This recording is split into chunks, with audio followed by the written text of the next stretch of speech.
tô começando esse vlog instantes depois de ter terminado o vlog anterior, que foi pra finalizar o vlog da Bienal. E eu queria dizer uma coisa pra vocês. Deixa eu beber um gole d'água. TJ Clooney curou todas as minhas feridas. Quando saiu o anúncio de Somewhere Beyond the Sea, continuação de A Casa no Mar Cerúleo, eu dei uma torcida no meu nariz. Eu falei, e pra quê? Quem pediu? E eu vou dizer um negócio pra vocês. Eu fui ficando um pouquinho mais empolgada conforme o livro, a data de publicação do livro ia se aproximando. Mas assim, eu li um capítulo deste livro. Um capítulo, meus amigos e minhas amigas, e eu estava 100% rendida, tal qual a cadelinha que sou destes personagens. Assim, nunca fui triste. Passei os últimos 2 dias em que só fiz isso e dormi da minha vida, pois este foi o livro de recuperação, foi a minha medicação de recuperação pós-bienal, foi esse livro. E tudo, absolutamente tudo na minha carreira. Tudo na minha carreira. E eu percebi que eu poderia ficar lendo vários outros livros a respeito deste assunto, com estes personagens, neste ambiente, vendo esses queridos. Simplesmente podia. Como eles são perfeitinhos. Mas assim, eu não vou ficar falando muito nesse vlog, porque eu acho que eu quero gravar um vídeo separado pra esse livro, exatamente pra conversar um pouquinho sobre esses medos e anseios de quem leu A Casa no Mar Cerúleo e talvez esteja assim, tipo, se tudo der certo, eu vou gravar um outro vídeo. Se tudo não der certo, daí depois eu volto nesse vlog e converso mais a respeito. Mas não quero ficar antecipando meus pensamentos, porque aí depois vocês não vão assistir meu outro vídeo, onde eu estarei reflexiva, pensando sobre as mazelas da vida e do quanto esse livro é curativo. Esse livro é uma literatura de cura, foi uma literatura de cura pra mim. Ai, galera, sério, foi muito engraçado. E aí, eu peguei o audiobook hoje, eu tinha uma consulta médica, tá? E era 35 minutos até minha consulta médica de Uber. Aí eu chamei o Uber, fui ouvindo 35 minutos, e na volta mais 35 minutos. Então 1h e 10 minutos por aí. Na volta, tava nos últimos capítulos. E aí era eu choramingando no Uber, porque tava terminando o livro. Sério mesmo, quem pediu? Quem pediu? Mas é isso, gente, eu estou de volta ao meu habitat natural. Ainda tem bagunça da Bienal em alguns lugares da casa. As minhas coisas de papelaria estão ali, que eu acabei de mostrar. Tem livro aqui das gurias, marcador das gurias, meus livros. Esse mês eu preciso muito, sério mesmo. Eu tô pensando se eu não vou fazer isso esse final de semana. Eu preciso muito limpar minhas estantes. Eu preciso muito limpar minhas estantes, vocês não estão entendendo. Elas estão imundas, as minhas estantes. Eu preciso limpar. Eu recebi um monte de livro que eu preciso encaixar na estante. Vou ver se eu tiro coisas da estante, mas eu tô com um monte de livro que eu tirei lá em janeiro da estante, que eu não consegui levar pra lugar nenhum, aí depois veio a enchente, daí os livros que eu tirei em maio. Está se criando um clima terrível na minha vida, tá? Na organização da minha vida. Então eu preciso organizar isso. Amanhã a minha prioridade vai ser editar o vídeo que eu gravei hoje, que foi de Aprendiz do Vilão. Estou correndo um pouquinho contra o tempo, porque esse vídeo é um trabalho e felizmente eu consegui ler esse livro antes da Bienal, porque se eu tivesse deixado pra ler depois da Bienal, teria sido ainda mais complexo. Mas é pra ele sair amanhã mesmo, então vai ser isso. Eu vou editar, vou mandar e gravar os stories e mandar junto, mas é a minha primeira missão do dia. Hoje eu ainda tenho algumas coisas pra resolver, mas as principais coisas que eu queria fazer hoje era finalizar o vlog da Bienal, precisava gravar esse vídeo, eu queria começar já um novo vlog, porque parece que aí eu consigo, sabe, já começar a falar de outros assuntos, virar essa... É por isso que tá esse negocinho daqui, porque eu tava gravando vídeo. Sabe, virar o assunto. E eu tenho outras ideias de vídeos que eu quero gravar, além do de Somewhere Beyond the Sea. Então eu já queria começar a andar com as coisas. E eu preciso finalizar um outro vídeo dos autores que eu li pra mim. Então assim, e aí aproveitar que eu tava arrumadinha, né? Eu estava arrumadinha, porque nos outros dias, galera, eu mal tirei o meu pijama, assim. Eu botei uma roupinha bem chubreguinha, só pra fingir que eu tinha tirado meu pijama e fiquei me arrastando pela casa, porque não estava fácil. Inclusive, será que eu não vou na caixa postal pegar umas coisas? São 17h23. Será que fecha 6? Deixa eu descobrir se fecha 6. Se fecha 6, dá pra eu ir, hein? Se fechar 5h30, eu já tô ferrada, não vai dar tempo.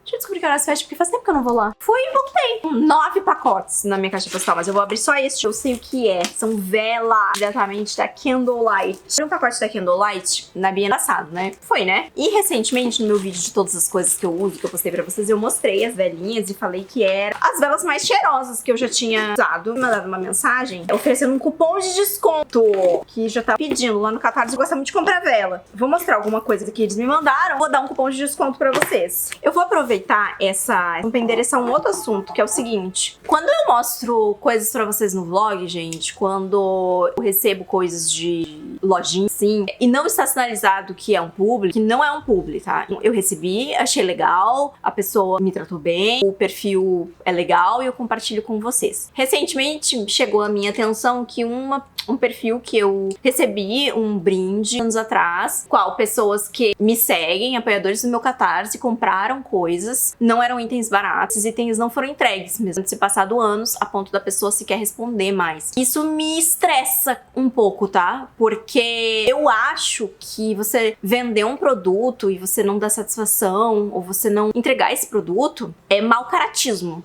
Tá? Mas principalmente você não dá satisfação pra pessoa, aí é todo um outro nível, porque imprevistos acontecem, problemas acontecem, de repente se perdeu, a situação se complicou por algum motivo, naquele momento, esqueceu, sei lá, de repente faz 2 anos que a encomenda foi feita, você esqueceu. Tudo bem, é uma questão de organização, mas ainda assim você precisa de satisfação, porque aquela pessoa pagou o serviço, sabe? Então, não foi o caso da Candlelight, mas estou abrindo novamente um pacote aqui que eu recebi de forma espontânea e que eu estou mostrando de forma espontânea. Eu gostaria de dizer pra vocês que essas indicações que eu dou, elas são espontâneas e eu não tenho, infelizmente, como garantir que vocês vão receber o mesmo atenção, o mesmo respeito que às vezes essas pessoas dão pra mim. Eu fui até o perfil, eu mandei uma mensagem e eu pedi educadamente que o assunto fosse resolvido. Eu não gostaria de ter que expor nomes e gerar transtorno no trabalho dos outros. Quando eu recebo um presente e esse presente gera vendas para as pessoas numa divulgação que é feita de forma espontânea e a pessoa que me mandou se aproveita dessa divulgação para passar a perna nos outros, não é legal, tá? Eu não fico feliz e eu definitivamente mudo drasticamente a minha visão sobre o que aconteceu e sobre as reais intenções do presente que veio anteriormente. Não, como eu falei, não é o caso da Candlelight, senão eu não estaria abrindo novamente um pacotinho deles aqui. Mas fica aí este alerta. Veio com muitos papeizinhos. Aí tem várias coisas aqui dentro, várias coisinhas. Hot People Read Book. Será que vai focar, meninas? Provavelmente não. Veio um marcadorzinho. Oi, Tami. Estamos muito felizes por poder ter mais uma caixinha com os produtos. Amamos demais seu canal e suas indicações. Espero que goste ainda mais dessas vezes. Você está recebendo uma vela personalizada com aroma de caramelo, musk, limão e baunilha. A vela Bubble com aroma de lima, rosa, citronela e ambergris. 3 latas do nosso kit menu degustação. Olha! Whisky com amora e framboesa, lavanda com sândalo e blueberry. Uma vela Evelyn Hugo com aroma de champanhe e um home spray com aroma de verbena. Além disso, estamos mandando para vocês, seguidores, um cupom de 10% no nosso site, The Candlelight, com 2 T's no final, loja verde, é resenhando caixa alta 10. Então, resenhando 10 em caixa alta, tá? Está aqui a cartinha. Agora vamos abrir as velinhas. Essa aqui é a Bubble. Tem uma gata já me olhando ali, querendo saber se vai sobrar pra ela uma caixa ou um plástico. Será que tá focando, meninas? Acho que sim. É uma bagunça aqui de coisas dos vídeos anteriores. Vamos botar ali essa. Aí tem essa aqui. Ai, que bonitinha! Botaram o meu logo! Fofinhos, fofinho. Cheirosa. Eu gosto dessas embalagens também. Aí tem mais uma que eu acho que é de Evelyn Hugo, que é verde, veja só, diz aqui, porque eles são só os maridos. A Evelyn Hugo sou eu. Nossa, muito cheirosa. Muito, muito, muito cheirosa. Gosto. Ainda tá enquadrado, ainda tá enquadrado. Daí tem os minis, que é da seção de... Não, menu degustação. Achei sensacional. Que vem nessas latinhas. Este aqui é whisky, amora e morango. Deve ser muito bom. Deve ser simplesmente muito bom, whisky, amora e morango. Nossa, é muito doce. É doce, mas tem um negócio fresco no final. Eu cheirando muitas velas. Bom, depois dessa Bienal e dessa caixa, eu repus todas as velas que eu perdi na enchente. Eu queimei na enchente. Que olha só, eu não tinha água, eu não tinha luz na enchente, mas tava cheiroso esse apartamento, viu? Queimei todas as velas cheirosas que eu tinha dentro de casa. Essa aqui é de blueberry. Do que isso aqui tem cheiro? Não é de blueberry, ótimo. Não consigo pensar no que. Mas é roxinho, ó. Mas me lembrou o cheiro de outra coisa. E a última, essa aqui, lavanda com sândalo. Isso aqui também tem tudo pra ser muito cheiroso. Essa aqui é muito refrescante. Refrescante, mas... essa aqui parece um drink. E é rosinha. Olha a cor que bonita. Muito bem, muito bem, muito bem, muito bem, muito bem. E aí veio o spray. Eu já vou dar uma sprayzada pra gente aprova, né? Que é verbena. Não é verbena que expulsa vampiro? Como é que é? Ó, vem numa embalagenzinha assim. Que eu acho que tem um... ai. Gostou, Lexi? Gostou? Eu gosto de colocar no sofá esses home spray. Gosto de colocar por cima do sofá, assim, que aí eu me sento, vou tomar meu chimarrão e fica aquele cheirinho, assim, subindo. Eu gosto. Eu gosto. Muito obrigada. Muito obrigada, galera do Candlelight. Eu fiquei muito feliz. Tenho certeza que a galera vai aproveitar o cupom. Eu vou deixar o link aqui embaixo com o cupom pra vocês garantirem 10% de desconto na comprinha de vocês, tá? Eu lembro dela carregando a caixa na Bienal pra me entregar. E eu fiquei muito triste que acabou as velas, porque elas eram realmente muito cheirosas. Duraram muito tempo. Então, muito obrigada pelos mimos e muito obrigada pelo código também para os seguidores aproveitarem as velinhas que vira e mexe. Estão mandando lá no grupo do Catarse a mensagem. E quando vocês ofereceram o cupom, a galera ficou, ai, também tem que pegar pra gente. Então peguei. Agora, amigos, chegou o grande momento. O momento da gente conversar sobre ele. O temido, o aguardado, o esperado. Tudo é Rio. Eu gostaria de dizer que eu tenho um lugar saudável e agradável pra ter essa conversa, mas essa é a real situação. Minha planta tá morrendo, eu vou ter que replantar ela. Só está um completo e absoluto caos. Tem livro por todos os lados. Tem um cobertor aqui, eu vou tirar ele daqui pra eu poder sentar aqui e conversar com vocês. Eu preciso lavar ele, por isso que ele tá aqui. Eu tô com roupa na máquina, da minha última lavada de roupa pra poder botar ele na máquina. Antes de eu falar sobre Tudo é Rio, a gente vai viver um momento canônico neste canal, que estou comendo uma banana. Inclusive, quem aqui viveu o evento de eu comer uma banana, daí eu dizer que agora todo vlog eu tava comendo uma banana, e aí aparecia uma pessoa nos comentários dizendo, também eu estou comendo uma banana enquanto você está comendo uma banana, e aí eu falar, também estou comendo uma banana enquanto leio o comentário de você comendo uma... Eu conheci a pessoa da banana na Bienal, a Iris. A Iris? É Iris? Acho que é Iris, tá? O nome da menina da banana. Então é Iris. Espero que você esteja comendo uma banana enquanto você assiste esse vlog. Se você não estiver comendo uma banana, coma a banana do dia, que frutas são importantes. O que eu queria era rodar um áudio de 14 minutos que eu mandei pra Letícia, minha amiga, que ama esse livro, e que depois eu repliquei pra galera do Catarse que tá participando da Buddy Read. Mas eu acho que não seria tão agradável pra vocês. E eu teria que gravar 14 minutos eu fazendo alguma coisa pra fazer sentido esse áudio aqui no meio desse vídeo. Então eu vou ser obrigada a repetir minhas considerações sobre Tudo é Rio mais uma vez. Mas vou fazer isso depois que eu terminar de comer minha banana, porque senão eu não vou conseguir. Eu acordei com uma dor de garganta fodida hoje. Eu tava com dor de garganta na segunda, quando eu voltei pra Porto Alegre. E essa dor de garganta foi melhorando, mas hoje eu acordei com bastante dor de garganta de novo. Essa semana eu fui bem improdutiva, mas eu estou ocupando aí o fato de que eu estou me recuperando de 10 dias intensos de evento e de 10 dias anteriores intensos de preparação para esse evento. Então, tirei alguns dias, até porque se eu já tô meio adoentada e eu ficar forçando muito, é pior. A tendência é que eu piore ao invés de melhorar, e isso vai fazer com que eu fique mais tempo parada do que efetivamente trabalhando e resolvendo meus problemas, né? Vamos lá. Tudo é Rio, de Carla Madeira. Esse livro foi um acontecimento, mas esse livro ele é um acontecimento, porque ele desperta nas pessoas diversos sentimentos, e esses sentimentos são sempre muito intensos, que vão do amor ao ódio rapidamente e do ódio ao amor com a mesma intensidade. Nós temos aí pessoas que amaram esse livro desesperadamente e temos pessoas que detestaram esse livro desesperadamente. Eu estava postergando porque eu tinha uma sensação, assim, no fundo do meu coração, que eu penderia mais pro lado rei de Tudo é Rio. Tendo essa sensação, eu preferi evitar a fadiga, né? Então, tipo assim, não vou...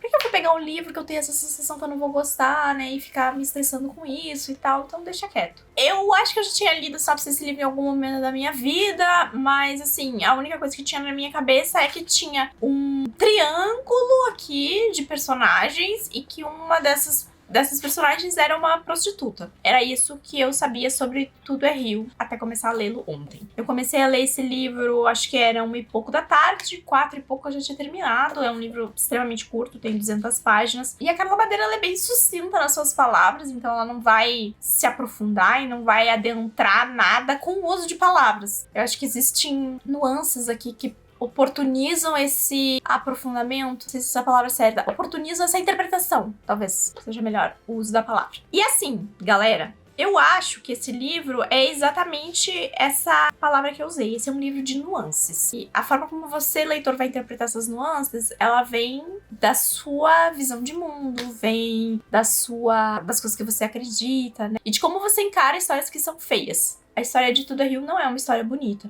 Ela é uma história que começa feia, no meio é feia e termina feia pro leitor. Por mais que para os personagens envolvidos nessa história, a história tem sim um final feliz. E eu acho que esse é um sentimento curioso dessa leitura, tá? Eu não me tornei uma hater de Tudo é Rio, mas eu também não dei 5 estrelas e nem vou tatuar esse livro em uma parte do meu corpo. Então eu vou ficar no meio, mais pendendo pro positivo do que pendendo pro negativo, tá? Porque eu tive algumas surpresas positivas com essa história e acho que a principal delas foi a escrita da Carla Madeira. Eu tava esperando que fosse ser mais cansativa, que fosse ser mais cheia de floreados, e não é. Como eu falei, eu acho que ela é super sucinta na narrativa dela, e isso pode ser um ponto negativo para muitas pessoas, né? Você precisar ler nas entrelinhas do que está sendo dito, não porque a história é cheia de metáforas, mas porque os personagens não vão sentar para ter conversas profundas, não vão haver reflexões aqui. O livro é uma sequência de acontecimentos, de atos, de decisões, de momentos que são retratados através do ponto de vista desses personagens, e os pensamentos que esses personagens estão tendo,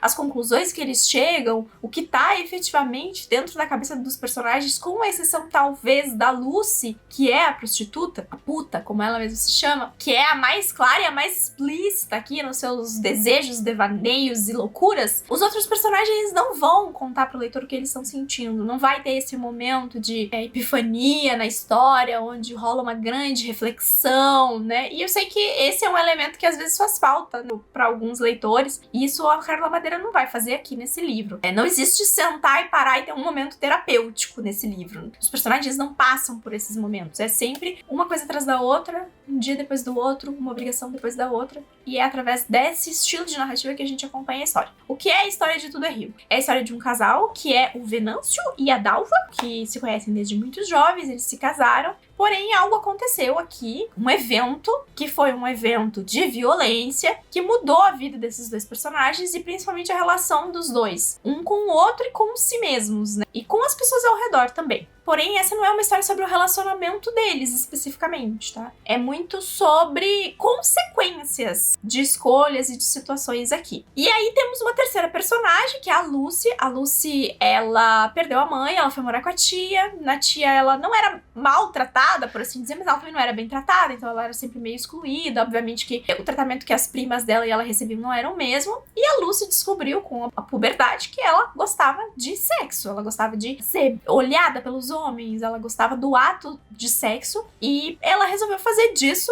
o grande mote da vida dela, e ela decidiu se tornar uma puta. E aí eu acho que a abertura do livro, já trazendo esse condicionamento, a abertura do livro já esbarra no nível de moralidade, né, na escala de moralidade de cada pessoa que vai ler Tudo é Rio. Por começar assim, já abruptamente com essa história dessa personagem jovem tomando, né, essa decisão e as coisas, os atos que ela decide ter pra ela chegar nessa posição de ser essa puta conceituada aqui. Ela é uma puta de renome, tá? Ela é a mais entre as putas. Ela é a nossa Bruna Surfistinha aqui. Inclusive, vocês ficaram sabendo que vai ter um filme novo da Bruna Surfistinha com Débora Seco? Fiquei sabendo desses dias, achei surpreendente. Eu li o Segredo do Escorpião, muitos anos atrás. A continuação eu não li. Não sei se é continuação. Sei que tem um livro depois, e eu não sei também se a história do segundo filme é a história desse outro livro. Enfim, só um adendo aqui. Então eu acho que já tem essa coisa, assim, esse baque de você já torcer. Mas eu acho que tem uma coisa muito particular sobre essa personagem, é que ela não é necessariamente uma vítima da sociedade, ela não tá ali porque ela foi maltratada, porque ela foi estuprada, ela tá ali porque ela quer. Ela decidiu e tá tudo bem. Pra mim, tá tudo bem, a escolha dela, cada um faz o que quer com a sua vida e com o seu corpo. E se ela é feliz, que bom pra ela. Aí, quando eu tava lendo esse livro, eu pensei sobre 3 livros, tá, gente? 3 livros. O primeiro livro que eu pensei foi Teresa Batista, do Jorge Amado. Esse é um livro que vai ter uma personagem também abertamente. O contexto dos personagens é completamente diferente. Lá existe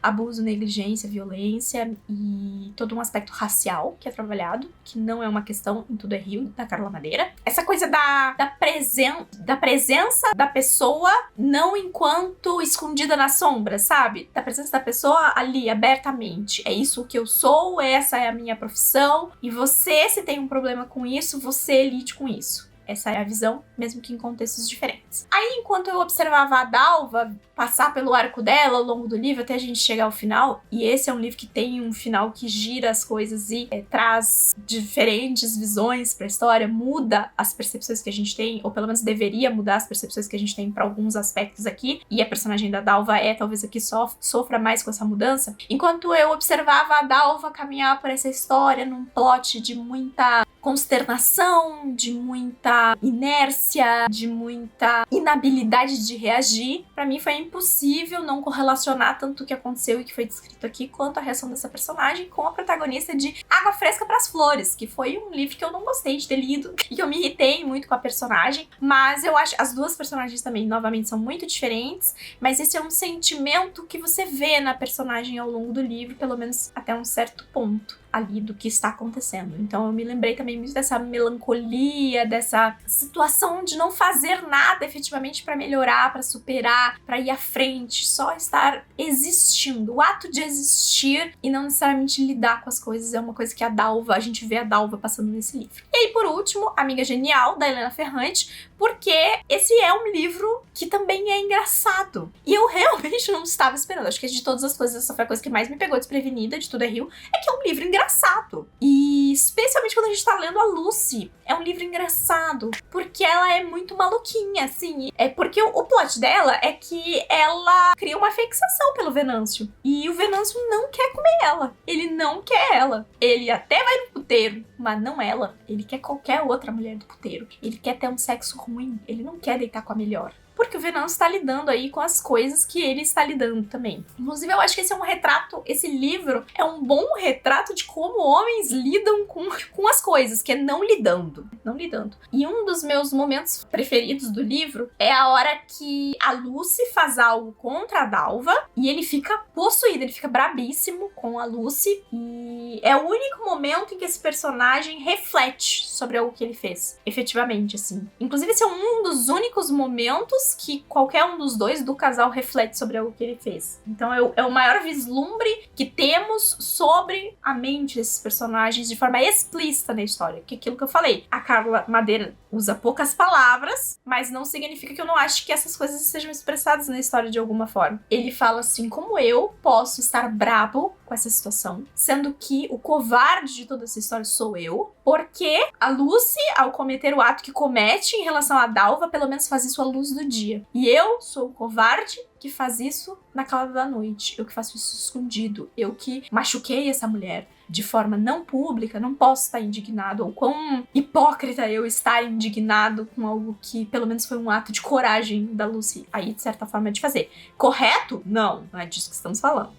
Coragem errônea, ainda assim, às vezes exige certa coragem. Aí eu lembro que esse livro recebeu muitas críticas por ser visto enquanto uma romantização de relações violentas ou dessa acomodação da mulher de perdoar, de ficar, de se manter ali, ou até mesmo machista por apresentar homens que conseguem viver relacionamentos fora do casamento, frequentar os prostíbulos puteiros da vida e isso não ter consequências. E aí, assim, eu acho, honestamente, que não é o caso aqui, galera. Eu acho que... E aqui falando de uma posição de uma pessoa que nos livros sempre gosta de ler diálogo, que sempre gosta que os personagens sentem e conversem sobre os seus problemas, que é algo que não acontece aqui. Já abri esse take falando, não é o caso. Eu não gosto de ler sobre mulher sofrendo, eu não gosto desse comodismo, e eu obviamente não quero ver o homem tripudiando em cima de mulher. Mas existe o cenário ideal,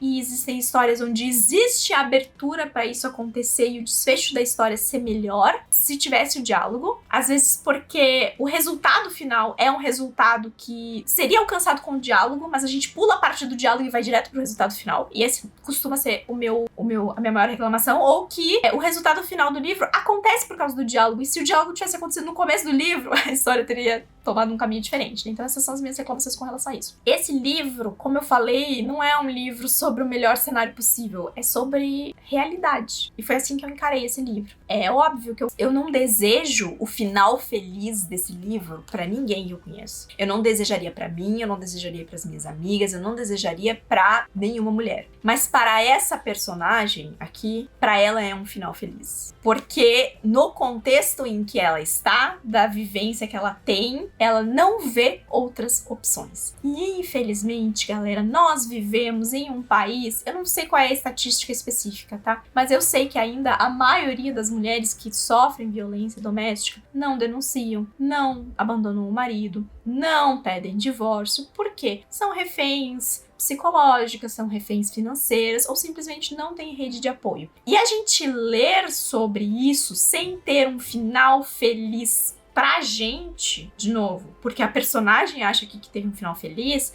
não significa que o livro pende para um lado machista ou que o livro está romantizando a situação. Só significa que a gente está lendo uma situação que é real e que ela se repete na casa de milhares de pessoas pelo Brasil afora. A gente é muito condicionado ao final feliz, mas ele às vezes está só na história, né? Ele não existe de verdade na vida real. E eu acho que é importante pra gente, enquanto leitor, às vezes, ler histórias assim, que não vão entregar um final feliz, porque elas são um retrato do que hoje a maioria dessas mulheres vive. E como eu falei, eu achei um bom retrato de homem aqui, porque é sobre isso, entendeu? Esse passar impune de certas coisas. Existe uma diferença entre 3 coisas que eu acho que é importante a gente refletir. Existe a história que vai te mostrar algo errado e vai ser vocal sobre aquilo estar errado. E existe um outro extremo. É aquela história que vai te mostrar um ato ruim, mas de certa forma vai embelezar aquele ato, vai ficar ali sambando ao redor daquele ato, vai fazendo aquele ato, você até perdoar aquele ato. Essa sem endereçar necessariamente que aquilo tem algo muito ruim a respeito. Pra mim, esse ponto aqui é o ponto mais problemático e o mais complicado, tá? Quando a gente não tem nenhum balanço na história. E aí tem um meio termo aqui no meio que é: você apresenta uma história, e essa aqui é uma história sem consequências, tá? Ninguém tem consequência aqui, o mal vence no final. Mesmo que não necessariamente vença, mas é uma história é um cenário de impunidade. E a gente tem aqui no meio uma outra gama de histórias, que são as histórias que vão apresentar situações que estão erradas. Não necessariamente os personagens vão se libertar, não necessariamente vai haver punição na história, mas a história não está validando esses atos. A história, sim, está de alguma forma, às vezes não com o personagem dando um discurso no meio da história, mas as histórias sim estão sinalizando que aquelas coisas estão erradas. E aí você, leitor, tem mais liberdade pra pender de um lado, pender pro outro e às vezes até ficar um pouco assim, sobre como você tá se sentindo com relação a essa impotência que a história vai te dando. E, na minha opinião, é aí que pousa Tudo é Rio, bem no meio aqui. A Carla Madeira não vai dizer: sou feminista, você precisa pedir o divórcio. Mas a Carla Madeira também não tá dizendo: nossa, o que essa personagem fez foi muito legal, o que a Lucy fez foi muito legal, o que esse cara fez é completamente perdoável. Eu não acho que a história se apresenta assim. Então eu não categorizaria esse livro enquanto uma romantização dessas coisas. E eu acho que a própria liberdade sexual da Lucy dentro dessa história manda um aviso. E aí eu pensei muito sobre isso enquanto eu observava a Dalva. E enquanto eu tava tendo essa visão da Dalva enquanto essa personagem de Água Fresca para as Flores. E eu ficava assim: mas por que essa mulher não faz alguma coisa? Por que essa mulher, sabe? E tem um outro aspecto, né? Que esse livro, ele se passa... Eu não tenho certeza se foi dado um ano do livro em onde se passa, mas é claramente uma história que não se passa nos tempos modernos, sabe? Ele se passa anos... décadas atrás, tá? Pelas convenções que são retratadas aqui. E aí, assim, como eu falei pra vocês, eu tava observando essa personagem e eu tava incomodada com essa inanição que ela tava. E aí, 2 coisas aconteceram pra mim. A gente não vai acompanhar só esse casal, tá? A gente acompanha os pais desse casal e os pais, e por aí vai, de como eles se conheceram quando eles eram crianças, como que foram, como que os pais deles se conheceram. Então, às vezes muda o casal, né? A gente tá vendo... Vai conhecer outros 2 personagens aí, depois a gente descobre que esses 2 personagens eram os pais desses personagens, por aí vai. É uma história que é geracional também. A gente começa o livro descobrindo o que aconteceu nesse casal que fez esse rompimento. E aí, na segunda metade do livro, é que a gente descobre como esse casal se formou. Como esse ato que aconteceu aqui foi um agravante de um ato mais simples que tinha acontecido no passado. Só que a gente só vai saber desse ato do passado depois que a gente já sabe qual é o ato. Então, ao apresentar esse primeiro ato, a Carla Madeira constrói um julgamento já dos personagens aqui. E aí ela vai testando esse julgamento, vai deixando a gente a sensação de incômodo, mais acalorada. Até que a gente chega num certo momento onde algo acontece. E aí tem uma conversa aqui que virou uma chave pra mim, que é a hora que a mãe, que se eu não me engano se chama Aurora, ela vai conversar com a Dalva. E ela fala assim, minha filha, olha isso que aconteceu. E olha a decisão que você tem pra tomar na sua frente. Você precisa pensar sobre essa decisão. Porque isso pode acontecer de novo, né? Então você precisa pensar se você vai encarar isso. E a Dalva resolve encarar. E aí vão acontecer várias coisas aqui. Ela vai se casar com esse cara. A família dela vai embora. Então existe um abandono aqui na história que, apesar dele não ser verbalizado enquanto abandono, ele é um abandono. Ela fica sem ninguém ao redor dela. Ali. E essa conversa dela com a mãe, esse abraçar dela nesse relacionamento, pra mim é essa cena que ata todo o nó das decisões que ela toma. Porque ela se sente responsável por ter aceitado seguir em frente naquele momento e do fato de que ela não tem necessariamente pra onde correr. Porque ela correria em direção a uma pessoa que não tá mais necessariamente do lado dela, que é a mãe dela, com qual ela tem bem pouco contato, e que foi exatamente a pessoa que sentou com ela, e mesmo sendo uma pessoa que dá muito suporte pra ela, enquanto ela é jovem, essa é uma relação que não existe mais da mesma forma. E naquele momento a mãe dela expõe as coisas pra ela e diz pra ela tomar uma decisão. E ela tomou uma decisão que agora ela tá colhendo frutos que não são necessariamente bons. Então, eu acho que qualquer um de nós consegue se relacionar com não querer dar a volta atrás, sabe? Desfazer um compromisso que eu já fiz. Eu não quero dar o braço a torcer de uma decisão que eu tomei, mesmo que isso me cause muitas consequências. E aí, quando vem a revelação do final, eu acho que isso ganha todo um novo peso, toda uma nova luz, porque ela acreditava em consertar algo que pra gente não parecia ter conserto. Então, não era só por isso que ela tava ali. Ela tava ali por um outro motivo. E esse outro motivo era algo que efetivamente estava mantendo ela refém. Esse medo, ver algo se repetir aqui, que ela não tinha como controlar. Então, uma coisa que eu achei bastante curiosa sobre esse livro, e que eu vou tentar falar do jeito mais amplo possível para não soar enquanto spoiler, é que neste livro, para esta protagonista, no que ela considera felicidade, a traição foi um presente. Foi o que, de certa forma, conserta a vida dela nessa existência em que ela estava esperando algo acontecer, porque ela não podia fazer nada, ela só estava esperando algo acontecer. É claro que ela podia fazer várias coisas, gente, mas no cenário em que ela via na cabeça dela, da minha interpretação, ela não tinha como fazer outra coisa, ela não tinha pra onde correr. Então, ela espera algo acontecer. E esse algo acontecer vem na figura da Lucy. Vem na figura dos atos dessa personagem, das consequências de coisas que não tinham a ver com ela acontecer. E enquanto nós, leitores, vemos uma personagem opaca, ela é efetivamente uma personagem da história. Ela não tá contando pra gente a história que ela tá vivendo. E chegar nesse final onde um ato extremamente questionável, imperdoável, desprezível é o que traz o final feliz pra uma personagem que era vista enquanto apática, aí eu sei que trouxe revolta, mas eu achei bem interessante essa volta. Eu lerei outras coisas da Carla Madeira. Eu acho que sim, ela podia ser um pouco mais explícita com algumas coisas, acho que ela podia ser menos econômica em algumas palavras, acho que isso aproximaria o leitor. E aí eu não sei se esse é o estilo de escrita dela, eu não li os outros livros dela, agora eu vou buscar ler, provavelmente não esse ano, mas eu vou buscar ler. Mas cada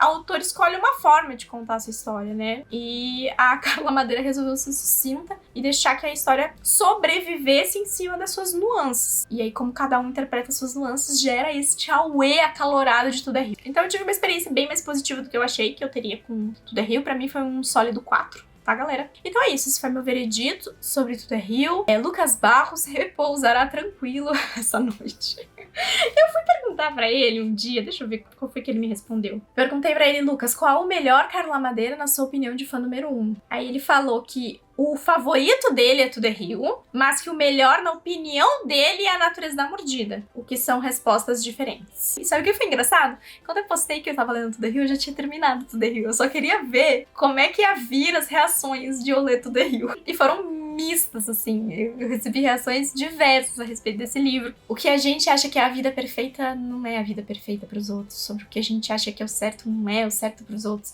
Sobre o quanto às vezes a gente almeja uma coisa muito maior e as pessoas ficam felizes com algo mais simples, que é tipo, só recuperar o que é a sua visão de felicidade, mesmo que não seja necessariamente uma felicidade que não possa mudar a qualquer momento, com algo se repetindo, por exemplo. E é isso. O que vocês acharam? O que vocês acharam? Eu sei que vai ter algumas pessoas surpresas aí. Mas assim, eu não sei se as pessoas estavam torcendo pra eu não gostar desse livro dessa vez. Eu recebi feedbacks de tipo, nossa, é ruim. Outros de, eu amo. Mas eu não sei se necessariamente as pessoas estavam torcendo por um lado específico aqui. Letícia ficou feliz com a minha opinião, enquanto grande fã da Carla Madeira. Pra ela, acho que foi uns 5 estrelas, tá? Mas é isso, galera. Hoje eu vou começar a ler um livro de polvo. Eu vou começar a ler Criaturas Extraordinariamente Brilhantes. Acho que esse é o nome do livro. Foi a escolha da galera lá do Catarse, do plano 6 pra mim. E é uma história que tem polvo. Deixa eu só ver a sinopse. Porque eu acho que... Eu sei que tinha uma coisa bem estranha na sinopse. Tova, uma viúva septuagenária em luto. Marcelos, um polvo gigante do Pacífico que vive em um aquário. Um ensaio sobre como a solidão pode ser transformada e superada com o toque sutil de outra criatura. Uma cativante e sensível obra de estreia sobre a sensação de ter o amor roubado de si, apenas para reencontrá-lo no lugar mais inesperado, memorável e delicado. Toda vez que eu penso sobre esse livro, sabe o que me vem à mente? The Boys e o cara lá que tem um relacionamento com o polvo. Talvez um pouco perturbada? Talvez um pouco perturbada, mas até aí, né? Quem de nós não está um pouco perturbado a essa altura do campeonato? Deixa eu compartilhar meus pequenos progressos com vocês. Dizer que eu limpei essa estante ontem. Está organizada e limpa. Eu também comecei a organizar minhas plantas. Então essa planta aqui eu dei uma podada nela. Na verdade eu queria ter tirado esse negócio aqui, mas eu não tinha reparado que era esse o pedaço que ficou. E aí eu replantei alguns outros pedaços pra ela ficar mais cheia ali de novo. Vamos ver se vai vingar. Essa planta aqui, eu replantei ela tava num outro vaso. Daí eu coloquei ela aqui e botei nesse vasinho aqui. Nesse canto eu tirei uma planta que tinha secado aqui, ficou só essa aqui que tá grande. Essa aqui eu não mexi, essa aqui eu não mexi. Essa aqui é os pedaços da poda daquela outra que eu resolvi fazer uma outra aqui. Esse aqui era o cachepô que tava lá em cima da minha estante. Essa aqui eu também fiz a mesma coisa, eu podei ela um pouco aqui embaixo e recoloquei os galhos lá em cima pra ver se vai pegar. E aí essa aqui que tá aqui é um pedaço daquela que tava lá em cima do escritório também, que eu também troquei o cachepô. Vou deixar ela aqui um pouquinho pra ver se ela vai vingar aqui. E aí depois eu boto ela lá, até porque eu vou limpar lá no escritório, então não preciso devolver pro lugar. Esse aqui eu também plantei, que tava num negocinho d'água. Aquela ali eu mudei de lugar. Essa aqui eu tô pensando se eu podo ou não, né? Tô lendo White Sand, o Omnibus. Tô terminando o primeiro volume. Hoje eu quero terminar o primeiro volume e ler pelo menos o segundo volume inteiro, que esses dois são releituras, tá? E aí, aqui no escritório, agora eu tenho decisões pra tomar, tá? Gente, isso aqui, essa pilha de livro, aquela pilha de livro, esses livros que estão aqui, alguns livros que estão aqui socados, e toda essa prateleira aqui que tem à frente e atrás, são os livros que chegaram entre junho, julho, agosto, setembro, aqui na minha casa, tá? Então eles... E em maio, não sei se vocês lembram, mas eu cataloguei todas as minhas estantes. Então eu não posso simplesmente encaixar esses livros quando eles chegam. Eu tenho que deixar eles separadinhos, até porque alguns vão ficar na minha estante e outros não vão ficar na minha estante, porque eu recebo muitas coisas e nem tudo fica aqui. Então qual é o plano de hoje? O meu plano de hoje é limpar essa estante aqui de internacionais e separar os livros em 2 segmentos. O segmento de vai ficar e o segmento de não vai ficar. Aí, o segmento de vai ficar, eu preciso catalogar na minha planilha, porque esses livros vão entrar pra minha estante, então eles vão entrar no meu acervo, então eu preciso catalogar eles. E aí, este monstro de estante aqui vai ter que ficar pra outro dia, porque eu não vou conseguir fazer tudo isso hoje. E essa é uma estante que ela me toma um dia inteiro, às vezes mais de um dia, dependendo do nível de limpeza que eu vou fazer nela. Daí eu tô pensando em tentar fazer ela devagarinho durante a semana, assim, separar, ao invés de me botar nela, focada, de repente fazendo ela devagarinho durante a semana, pra eu ter um senso de completude no final, porque ontem me fez tão bem limpar essa outra estante, eu fiquei tão feliz limpando essa outra estante. Eu limpei várias outras coisas, né? Organizei várias outras coisas também, mas essa estante me deu uma alegria tão grande limpar ela, e eu sempre fico muito feliz quando eu limpo aquela lá. E eu também tô esperando chegar os desumidificadores que eu boto entre os livros, né? É isso, essa é a minha missão de hoje, e eu queria editar um vídeo também. Eu não tô botando muita fé que eu vou conseguir, viu? Então, vamos com calma. Lá é o que não vai ficar, tem algumas coisas que não me interessam, outras eu já li e vai sair, algumas coisas que são repetidas, que eu tenho mais de um volume. Aí o destino depende de muitos fatores. Alguns eu dou, outros eu sorteio. Tem que ver. Isso aqui não é um problema pro meu momento. Daí aqui é o que vai ficar, o que é bem mais do que eu achei que seria. Tem 121 livros nessas pilhas. Aqui tem nacionais, suspense, ficção científica, drama, daí aqui romance e fantasia. Aqui essa pequena pilha aqui que é dessa, vai pra essa estante aqui, inglês e quadrinhos. Agora eu vou catalogar daqui pra cá. Amigos do vlog, o que aconteceu? Hoje é terça-feira, eu piorei. Eu falei pra vocês que eu tava com dor de garganta? Não me lembro. Mas eu piorei, hoje eu acordei me sentindo mais resfriada do que eu tava me sentindo antes. Eu tava sentindo dor de garganta desde que eu voltei da Bienal. Então já faz 7, 8 dias. E hoje eu acordei pior. Essa foi uma noite bem ruim também de dormir, porque teve temporal aqui, trovões fortíssimos, parecia que tava chacoalhando assim o prédio e batendo nas janelas. Nossa, foi bem ruim. Os gatos ficaram bem ruins também. E agora eu tava gravando conteúdo. Parece que é muito tarde da noite, tá, galera? Mas são 3 da tarde. 3h22 da tarde. Não vai dar pra vocês verem, mas vocês vão ter que confiar na minha palavra. 13h22 da tarde. Parece que é 13h22 da tarde? Não, porque tá noite, né? Olha aqui, acabou de dar um relâmpago. Enfim, e tem... Isso foi um trovão, não sei se captou. Acabei de receber o SMS da Defesa Civil. Pancadas de chuva de moderada a forte com raios, rajadas de vento e possibilidade de queda de granizo nas próximas 2 horas. Excelente! Foi enviado há 7 minutos atrás. Vamos lá. Sobre o que falamos anteriormente. Eu falei pra vocês que eu ia começar a ler Criaturas Extraordinariamente Brilhantes, da Shelby Van Pelt. Acho que esse é o nome da autora. Brinquei com o rolê lá de depois. Não tem nada a ver com isso, tá? É uma história super certinha. A gente tem um polvo, mas ele não comete nenhuma perversão aqui nessa história. Ele tem ponto de vista na narrativa, o que é a parte mais divertida, por assim dizer, do livro. Esse é um livro introspectivo. Então, assim, se você é uma pessoa que gosta de histórias com altos e baixos, reviravoltas, plot twist, que esteja o tempo inteiro acontecendo coisas, talvez não seja pra você, tá? Ele é um livro pra gente ir refletindo um pouco junto com os personagens conforme as coisas forem passando, e talvez não reflexões tão óbvias assim. Não necessariamente, ou pelo menos essa foi a minha experiência, não necessariamente o que o personagem estava refletindo era o que eu estava refletindo enquanto eu estava lendo a história, mas cada um dos atos, cada uma das coisas que estavam acontecendo na narrativa foi me despertando pensamentos assim. Então, sobre o que é esse livro? Nós vamos ter 3 pontos de vista. O primeiro é de um polvo. Esse polvo tá preso num aquário e ele conta, né, o título dos capítulos dele é Meu Dia de número 1300 e não sei o que em cativeiro. E aí ele conta um pouquinho sobre como é a experiência desse aquário, sobre o que ele vê das pessoas, né, sobre qual é a relação dele com os outros peixes que estão ali, um pouquinho sobre a vida dele, como ele foi parar ali. E ele é um polvo inquieto. O que eu quero dizer com isso? Ele gosta de escapar desse aquário onde ele tá, né, da partezinha dele do aquário, e caminhar por esse... Caminhar? Será que dá pra chamar de caminhar? Não sei. Se locomover por esse espaço. Ele sabe quanto tempo ele consegue ficar sem oxigênio, sem água, né, para ali e tal, então ele gosta de explorar. E o segundo ponto de vista que a gente tem é de uma senhora de 70 e poucos anos que trabalha nesse aquário. Ela trabalha na limpeza, é um emprego bem assim,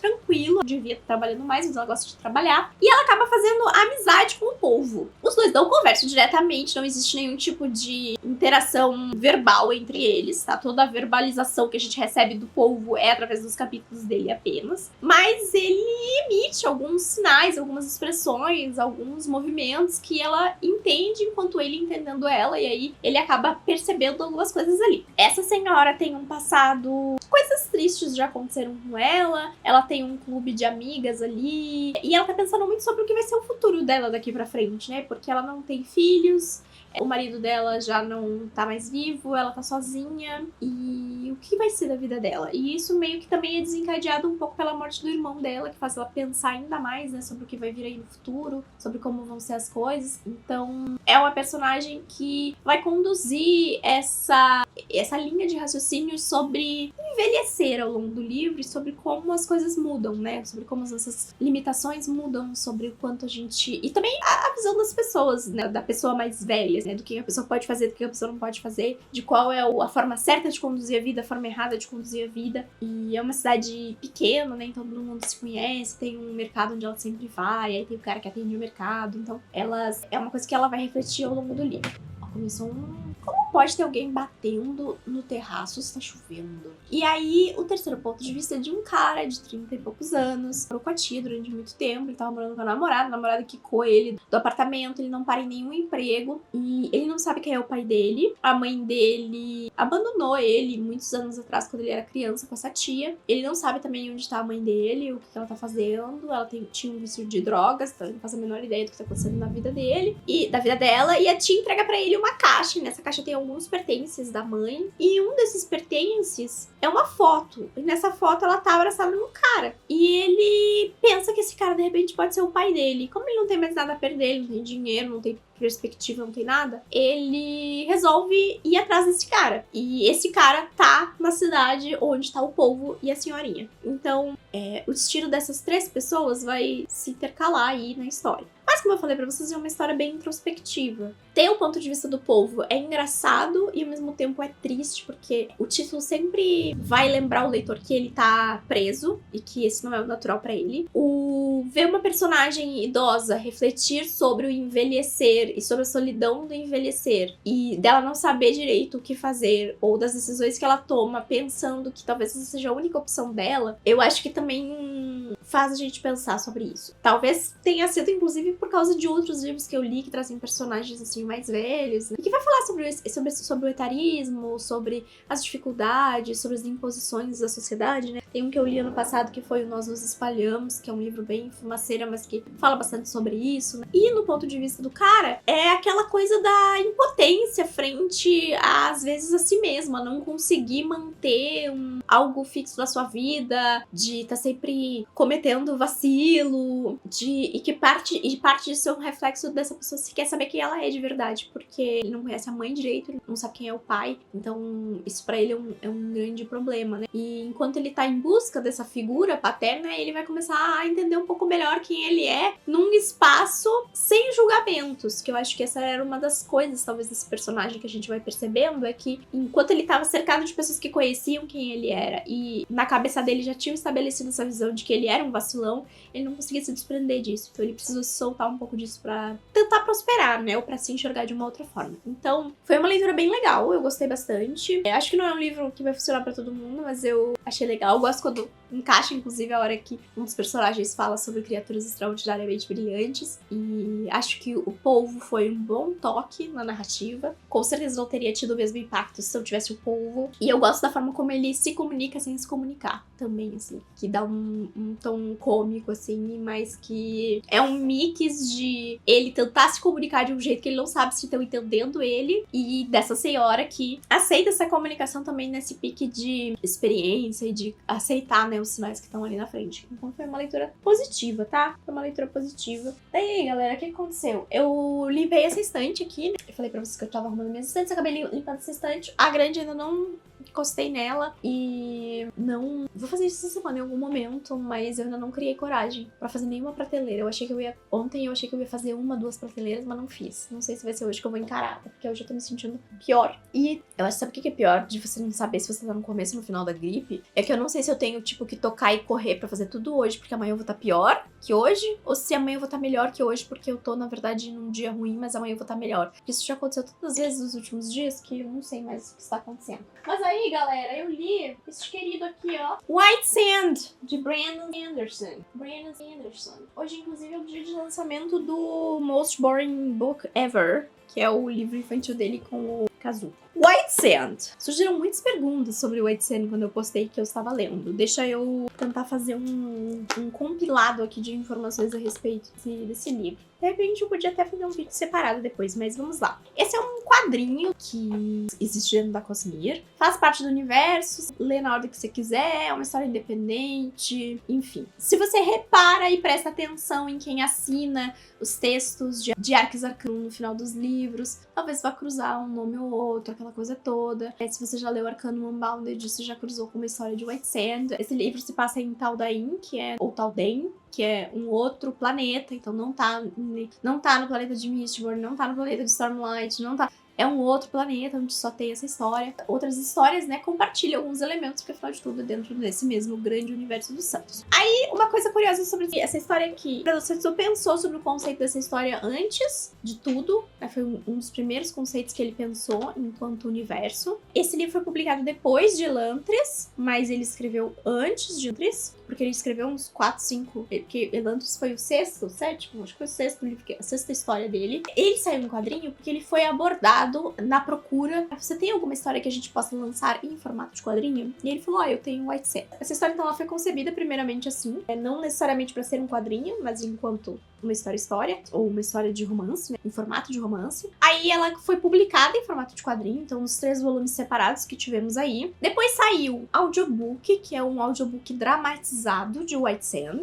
que, por que eu tô colocando aqui enquanto uma mídia separada? Porque é um pouco, não, a história não é diferente, mas a quantidade de texto e de informações que a gente tem é diferente. Tá?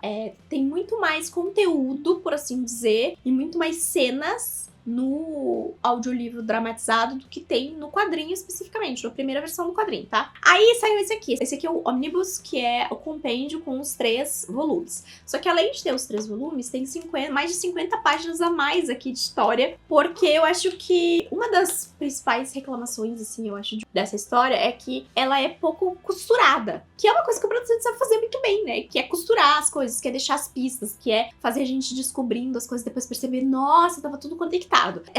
Essa maquinação do Sanderson não necessariamente está presente. Eu acho que isso já dá uma tumultuada no leitor. E eu li o primeiro volume dessa história no quadrinho normal. Aí, o segundo volume, eu ouvi o audiobook dramatizado. E o terceiro volume eu nunca tinha lido, nunca tinha concluído essa história. Aí eu peguei esse aqui e aí vi que as coisas estavam um pouco diferentes em alguns, tipo assim, mais frames, né? Mais páginas, mais cenas. Mas eu acho que ainda com 50 e poucas páginas a mais, ainda não resolve necessariamente este problema, dissonância entre as partes do livro e o fato de que falta um pouco essa maestria de criar mistério, que é uma coisa que o Bruno Santos sabe fazer muito bem, que não necessariamente tá presente da forma como a gente sabe que ele sabe executar. Mas, tendo entrado em contato com esses 3 formatos, eu acho que eu diria que a melhor versão é a do audiobook dramatizado, que é uma coisa que eu acho estranho de falar, porque existem 3 histórias sobre o Sanderson, eu acho que tem esse formato de audiobook. É White Sand, é Elantris, que eu não recomendo que você leia pelo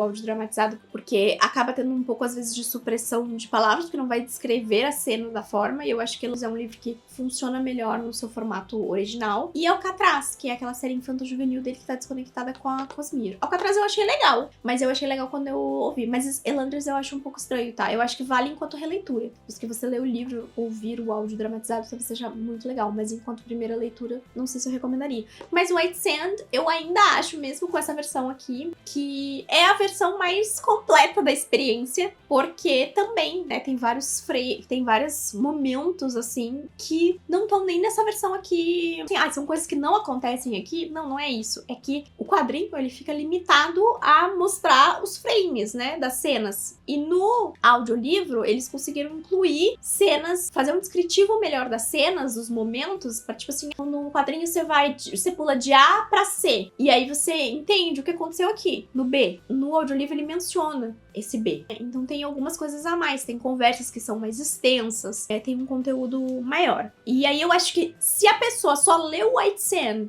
pelos 3 primeiros volumes, daí deve realmente ser uma experiência bem qualquer coisa, porque é a primeira versão, que é a versão original, é a mais fraca de todas elas. Eu diria que é a que fica em terceiro lugar, aí depois este aqui, e aí depois a dramatização. A dramatização tá de graça no Audible, tá? Se alguém quiser ouvir aí. E por que eu tava fazendo assim com os dedinhos, né? Porque eu mencionei 4 versões aqui, sendo que a primeira a gente nunca vai ver de verdade, né? Ou nunca foi liberada, talvez um dia a gente até veja. Mas... E aí agora o Bruno Santos tá escrevendo a novelização. Então ele está escrevendo o quadrinho em formato de romance, somente com palavras. Ou sei lá, vai ter uma outra ilustração, já que já tem muitas ilustrações, né? Mas vai sair em formato de romance. Eu não tenho certeza se a história que ele vai contar na versão novelizada de White Sand é a mesma história dos quadrinhos. Ou se vai ser tipo, a partir daqui, talvez se fizesse mais sentido. Ou se não for a partir daqui, talvez o que a gente leu nesses 3 volumes vai ser só o primeiro ato do livro. Porque eu não sei se eu vejo tanto sentido assim na mesma história, no outro formato. Eu não sei, eu também não fui atrás de pesquisar pra ver se ele já tinha falado sobre isso, tá? Até porque eu não tinha lido, não queria adicionar camadas aqui às minhas impressões. Mas eu acho que dessa vez foi uma experiência melhor, assim, do que quando eu comecei a ler. Porque eu comecei a ler realmente pelo quadrinho, a versão mais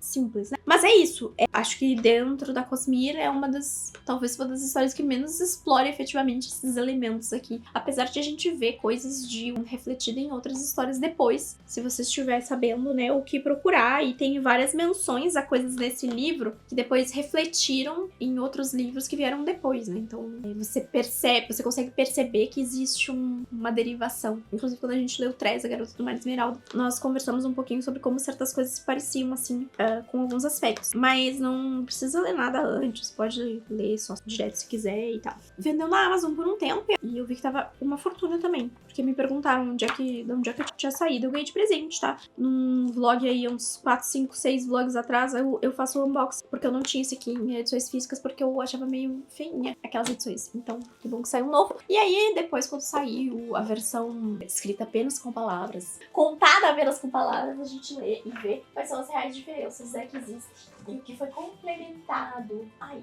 Mas foi bom concluir essa história. E aí, galera, o que eu tô fazendo agora com a minha vida? Eu fiz um vídeo no começo do ano falando sobre todas as séries que eu queria concluir, né? E a última que tá faltando agora que eu li White Sand é Jade City, The Gone Saga da Fonda Lee. E eu tinha lido Jade City em 2022, eu acho, então já faz mais de 2 anos. E eu tava meio assim, será que eu pego Jade War? Então tava muito confiante na minha memória, tá, sobre Jade City. E aí, como eu terminei White Sand no domingo, daí eu pensei assim, nossa, mas eu vou ter 23, 24, 25, 26, 27, 28, 29, 30. Eu vou ter 8 dias sobrando no meu mês pra ler só Jade War. Quem sabe eu releio Jade City. E aí agora eu já tô com um plano mais ambicioso, que eu já tô terminando Jade City, agora a minha releitura. Inclusive a minha releitura foi muito mais tranquila que a primeira leitura. Eu tô terminando Jade City agora, e aí depois eu vou pegar Jade War, e eu pretendo ler Jade War quarta, quinta, sexta, pra sábado, domingo e segunda eu ler Jade Legacy e terminar essa trilogia esse mês ainda. Esta é a minha expectativa, tá? Vamos ver se vai dar certo. Eu acho que eu já falei demais nesse vlog, então eu acho que eu vou encerrar. Mas eu queria mostrar uma coisa que eu recebi, que eu nem desempacotei. Na verdade, eu meio desempacotei. Deixa eu ir buscar. Eu recebi um pacote da dona Roberta, tá? Que é a apoiadora lá do Catarse,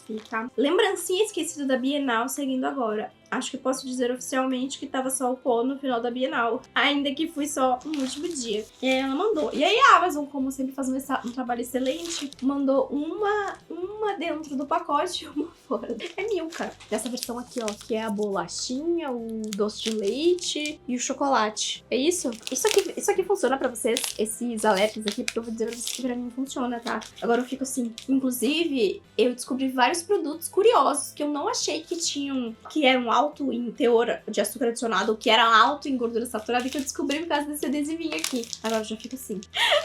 Então, Roberta, muito obrigada por estarem comendo assim que é possível. Eu ganhei bastante chocolate na Bienal, então estamos indo em doses homeopáticas. Inclusive, vocês viram que eu tô começando a tossir? Sério, galera, eu recém tinha me curado daquela peste que eu peguei no começo de agosto. Acho que foi. Eu não posso ficar tossindo de novo. Tipo assim, é insustentável. É insustentável. Eu trabalho gravando vídeo, não posso ficar tossindo.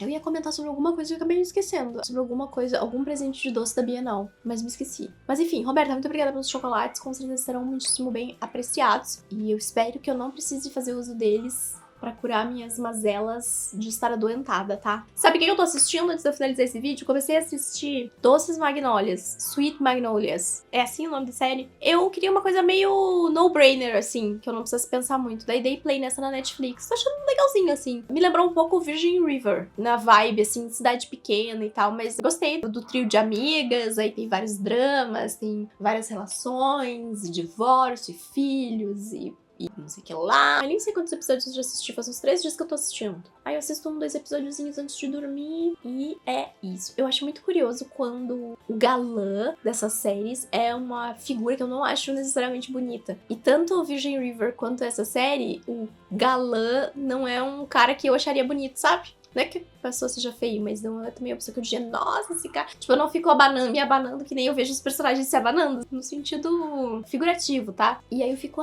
tá. Eu contei pra vocês que eu tava relendo as Crônicas Vampirescas. Eu contei pra vocês que eu li 2 livros durante a Bienal. Eu não sei se eu contei pra vocês. Eu li 2 livros durante a Bienal. Um deles foi Entrevista com o Vampiro. Mas eu vou gravar um vídeo sobre Entrevista com o Vampiro. Então... E o livro do TJ Klune também vou gravar um vídeo. Vão ser vídeos pra semana que vem, se tudo der certo e eu não estiver morrendo lentamente. Tá, queridos? Eu acho que é isso por hoje, tá? Eu vou encerrar esse vlog, porque eu sei que eu falei um monte sobre Tudo é Rio. E o meu bruto agora já tá com 28 minutos desse take, então eu acho que tem o suficiente pra um vlog. E no próximo vlog eu dou mais updates pra vocês sobre como está indo a minha longa, lenta, vagarosa e triste missão de limpar minhas estantes. Hoje vai chegar os desumidificadores, eu acho. Aqueles que eu coloco entre os livros, assim. Daí eu já me sinto mais forçada a tomar uma atitude com relação às minhas estantes. Espero que vocês tenham se divertido com este vlog. Espero que vocês estejam bem do lado daí. Sejam gentis aqui nos comentários, especialmente se for bater boca sobre Tudo é Rio. Não batam boca, tá tudo certo, tá tudo bem. Calminho, calminho, calminho. Se você for novo por aqui, se inscreva neste canal, deixe seu joinha. A gente se vê no próximo vídeo. Tchau!